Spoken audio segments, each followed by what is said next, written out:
Bueno, pues en el vídeo anterior hemos visto las ecuaciones más sencillas de la recta y aquí pues tenemos A, que sería la pendiente, y el término C, y aquí pues quizás vimos cuando teníamos ¿dónde estaba esto? Esto estaba por aquí, que si yo despejaba el término C podía forzar a que el segmento este empezara en este punto inicial, ¿vale? Aquí veíamos cómo fijando el término C estaba fijado para que pasara por la coordenada X del punto 1 y la coordenada Y del punto 1. Y aquí yo representaba en el punto, pues representaba esas primeras coordenadas.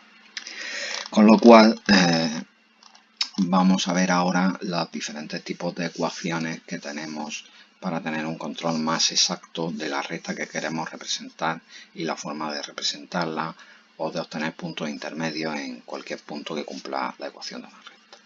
Entonces, la idea importante es que para definir una recta, pues va a hacer falta dos puntos, ¿vale? Dos puntos alineados definen una recta. O puedo tener un punto y la dirección que lleva esa recta, ¿vale? Si conozco dos puntos, pues tengo cualquiera de los dos puntos que pasan por esa recta, por ejemplo, este y este, o este y este, y la dirección pues simplemente va a ser el vector, ¿vale? O podría conocer el punto y la dirección del vector. El vector dirección, pues si yo tengo rectas paralelas, las rectas tienen que tener ese mismo vector, tienen que ir todas en esa misma dirección. Entonces pues podría valerme un vector unitario que simplemente tiene unidad 1, pero sí lleva la dirección esta que queramos que tenga. Por lo tanto, una primera ecuación pues sería la vectorial o punto vector, que la que los datos que vamos a introducir va a ser un punto y un vector. Por lo tanto, así esta forma de representación de la ecuación, pues aquí representa que esta es el vector de posición de lo que quiero hallar, el vector de un punto y un parámetro t, que ahora veremos este parámetro t porque está puesto aquí, y un vector. Traducido un poco más al cristiano, pues tendría el vector de posición x e y es igual a un vector de posición de un punto por el que pasa, más un parámetro t, más las componentes del vector vx y vy. Componentes quizás en vez de coordenadas de vector de posición, porque sí debemos distinguir que esto es coordenadas de un punto o vectores de posición de un punto, y estos son componentes de un vector dirección que puede estar situado en cualquier parte del espacio. Todos los vectores que son paralelos al vector este, pues aquí habrá infinitas rectas que sean paralelas a estas, pero de todas las infinitas rectas que hay paralelas a esta azul, solo hay una que pasa por el punto x1 y su1, y esta es la ecuación que nosotros queremos obtener. Si la ecuación estuviésemos en tres dimensiones, pues tomaría esta forma un poquito más complicada, en la que uno solamente tiene una coordenada más, ¿vale? Y en el ejemplo que voy a poner, pues la ecuación pasa por el punto 1, 2, coordenada 1, 2, que sería el vector de posición 1, 2, y el vector que va a llevar pues es el 3, 5. Hay infinitos rectas que tienen este vector, paralelas a este vector, pero de todas las infinitas rectas que hay, solo hay una que pasa por el punto 2, ¿vale? Si nosotros cogemos, entonces la ecuación sería 1, 2, 1,2 más t por 3, 4. Esto, ya si parece muy complicado, realmente son como dos ecuaciones por separado, en las que dependen de un término t. El término t, si yo despejo aquí por componente, pues la x es igual a la componente del vector posición x más t por la componente del vector de posición, o sea, del vector de dirección de la recta a, que también se llama A en vez de vx, pero esto puede ser vx y esto sería vi. Esta es la componente y del punto por el que pasa y esta es la componente del vector. ¿Qué pasa? Que estas dos ecuaciones dependen de un término t, un parámetro t, que se utiliza sobre todo porque en física hay muchos fenómenos que dependen del tiempo. Si estamos en estática, pues el tiempo vale 0 normalmente y entonces los puntos son fijos. Pero si los puntos se van moviendo, un tren a lo largo de una vía, un vehículo desplazándose a lo largo de algo, de hecho para un movimiento uniforme, pues S es igual a S sub 0 más V por T. ¿Qué vemos aquí? Pues que esto se parece mucho a esto, por no decir que es lo mismo. La posición final será igual a la posición inicial más la velocidad por el tiempo. El vector velocidad me va a indicar la dirección y el sentido que lleva, y el tiempo yo puedo definir para cada instante de t la coordenada x y la coordenada y que tengo. Pues es lo que hacemos aquí.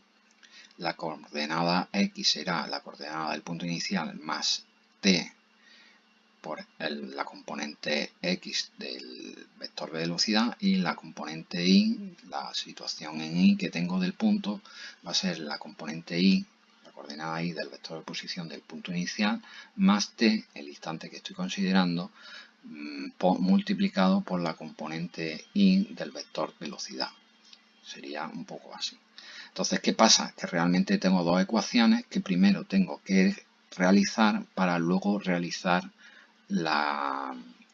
realmente la recta de x respecto de y, o sea, de y respecto de x, perdón.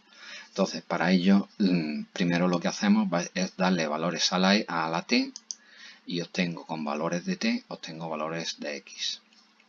Luego lo que hacemos es, con valores de t, los metemos en la ecuación de la y obtengo valores de y.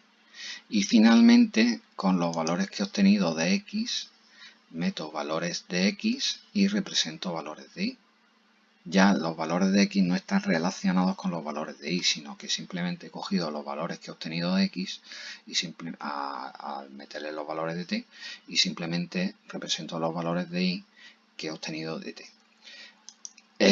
Lo importante aquí es que los valores de x que obtengo, si yo pongo aquí 0, 1, 2, 4, 6, 8 y 10, aquí tengo que meter también los mismos valores de t para obtener los valores de y. Por ejemplo, si yo pongo aquí 7, vamos a ver que esto ya no es una recta, ¿vale? Sin embargo, si pongo aquí 7, pues sí se convierte en una recta, ¿vale? Que no estaría graduado de forma correcta, pero vemos que sí varía. Entonces, esta es la ecuación vectorial que nos puede servir, pues, para determinar una recta de forma sencilla, y además tenemos la ventaja que muchas fórmulas físicas responden a este valor de t. También el vector este que hay aquí, 3, 4, lo puedo sacar si tengo dos puntos. Eso lo veremos al final, pero bueno, básicamente es restando las coordenadas del punto final del resto de las coordenadas del punto inicial, ya tendría este vector. Si ahora de aquí, de estas ecuaciones que tenemos aquí, despejamos la t, pues yo tengo que esto que hay aquí, si yo despejo la t, la componente a, que es la vx, pasa al otro lado dividiendo, tengo la coordenada x menos la coordenada x del punto por el que pasa, partido la componente x del vector, y aquí para y sería igual. Y como aquí habíamos definido que los t son los mismos, es lo importante, el concepto importante de esto, al ser los valores de t que yo le he dado son los mismos, pues estos valores de t evidentemente tienen que ser los mismos. Entonces puedo igualarlos. Entonces, al igualarlos en dos dimensiones se me quedaría esto, que es la ecuación continua de la recta, y en tres dimensiones se me quedaría esto. Realmente son igualdades. La ecuación continua, pues básicamente yo le encuentro relación a que estos son como semejanza de triángulos o reglas proporcionales de triángulos, donde la x incrementa conforme a la a y la y incrementa conforme a la b. Vemos que hay una relación entre coordenadas de la y a la b y de la x a las componentes del vector dirección. Lógicamente tiene que ser así para que se cumpla el concepto de pendiente. Esto básicamente, si cogemos triángulos semejantes, pues lo veríamos fácilmente. El incremento de x tiene que ser correspondiente al incremento de x, al valor que tiene la x en el vector de posición. Entonces, una ecuación así que no se ve mucha aplicación, pero realmente son semejanzas de triángulos, para entendernos. Bueno, pues si yo de aquí la b me la llevo al otro lado, pues yo tengo una ecuación de forma así, en la que yo sé que la b es la componente y del vector de dirección y la a es la componente x del vector de dirección, vi partido vx. Está un poco la idea. Como yo sé que vi partido vx es la pendiente, básicamente esto puede estar representado por diferentes letras según lo que se vea, pero no deja de ser el concepto que hay que tener claro, que esto es la pendiente. Pues yo tengo la ecuación punto pendiente, en la que yo conozco el punto, la coordenada x del punto por el que pasa y la coordenada y del punto por el que pasa, y conozco la pendiente, y entonces es una ecuación bastante sencilla, porque la pendiente se puede conocer y el punto por el que pasa lo puedo conocer. Entonces, como vimos en el ejemplo que vimos por aquí arriba, que teníamos por aquí, que yo ajustaba la c, esta c de dónde sale, pues básicamente va a salir de aquí. Va a salir de aquí. Yo tengo esto que hay aquí, y entonces yo tengo que una ecuación sencilla puede ser ax más algo, y entonces como ax, yo quiero dejar aquí ax que sea a, sea la pendiente, ¿vale? Vx partido por vi, y todo este tochito, esto que se me queda aquí, que sería el hacer la multiplicación de m por x más, que sería menos m por x1, que es esta multiplicación. Aquí básicamente lo que hago es desarrollar el paréntesis, el corchete, y en el corchete pues esto que hay aquí, el menos m x1 más i, que m es la pendiente, por decirlo de alguna forma. Si yo a esto en vez de ponerle m le pongo que es a, pues todo esto digo que esté. Entonces tengo la ecuación implícita de la recta, ¿vale? Esa es la idea, que el c este equivale a esto. Entonces en el término c, ¿qué van a venir? Van a venir las coordenadas x e y del punto por el que quiero que pase, y también viene la pendiente, ¿vale? Cuando el punto era el 0, 0, pues el término c me decía cuánto subía o cuánto bajaba. Esto lo veíamos aquí. Cuando el punto inicial es el 0, me dice cuánto subo y cuánto bajo la recta. Pero si yo empiezo a representar el punto 1, ¿vale? El término c también lleva dentro de ahí que está pasando por el punto 1, 5, y que la pendiente de la recta pues es 2. No se ve claramente porque, pero bueno, si yo despejo aquí la c, si yo conozco esta ecuación, que sería vale 2 y esto vale 3, yo sabría un punto por el que pasa el punto inicial en ese punto.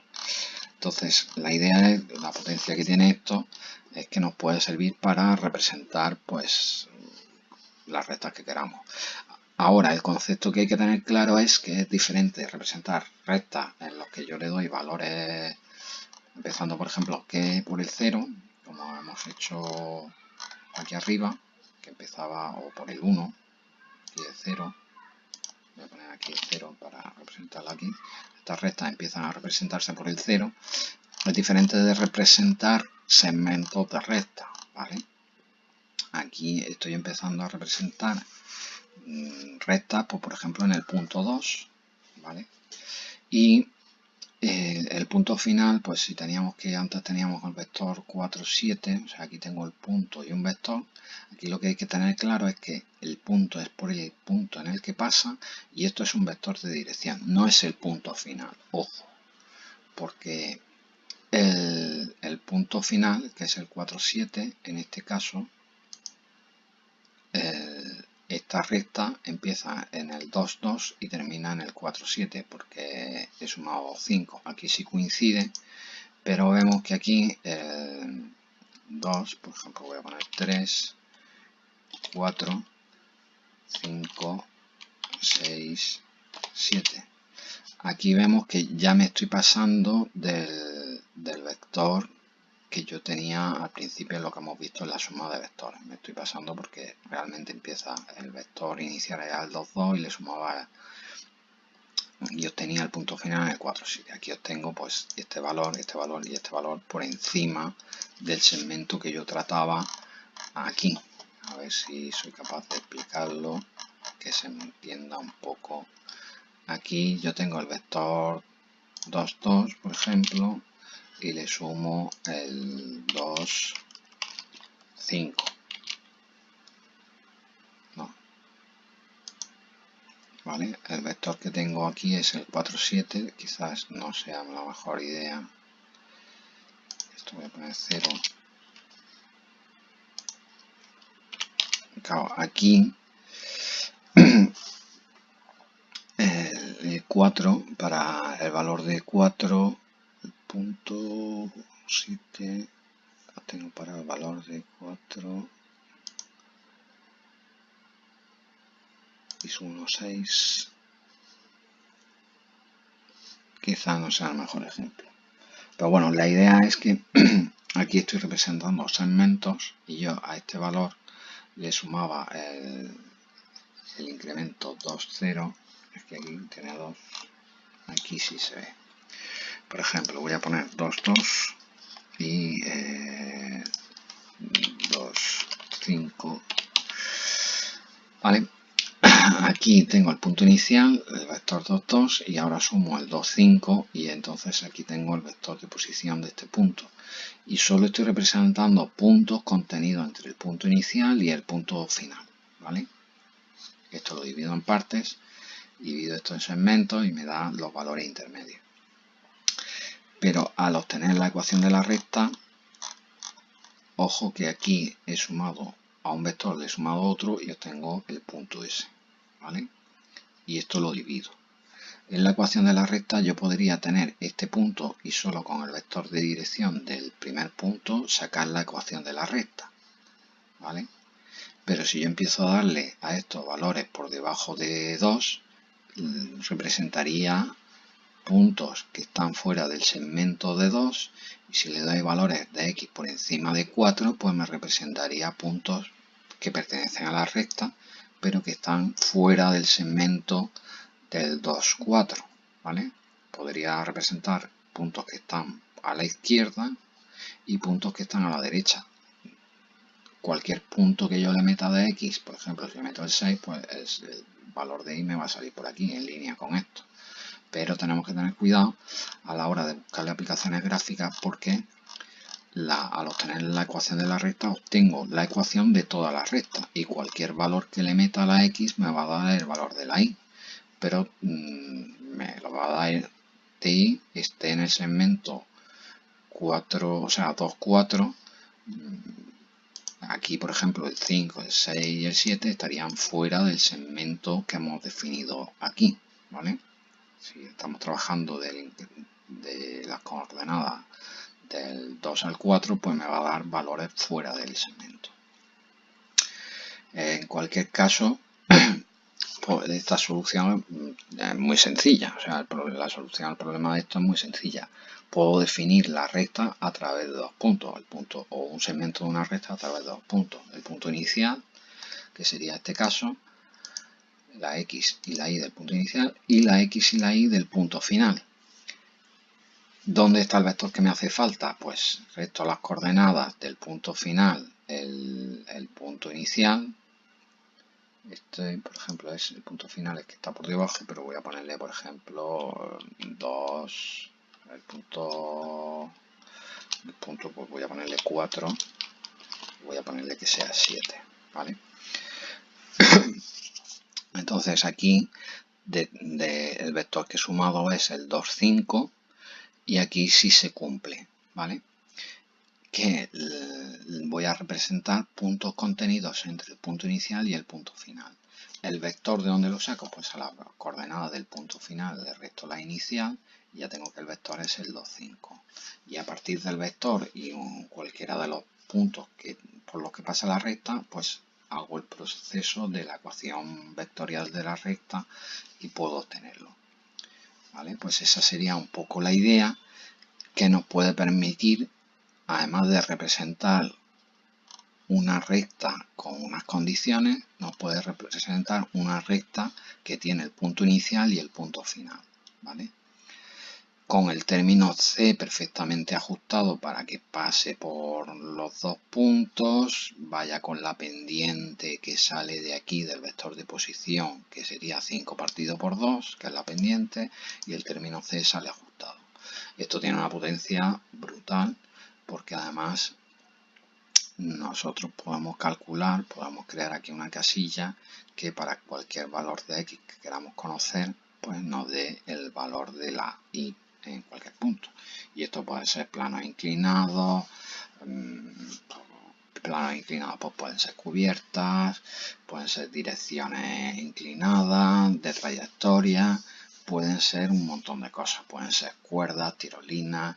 O sea, la ecuación de la recta es que muchos elementos constructivos, situaciones físicas van a venir definidas por una ecuación de una recta. Incluso un movimiento vertical, por ejemplo, una caída libre, pues puede ser el mismo punto, lógicamente tiene que tener las mismas coordenadas x y el punto de arriba hace que caiga hacia abajo, ¿vale?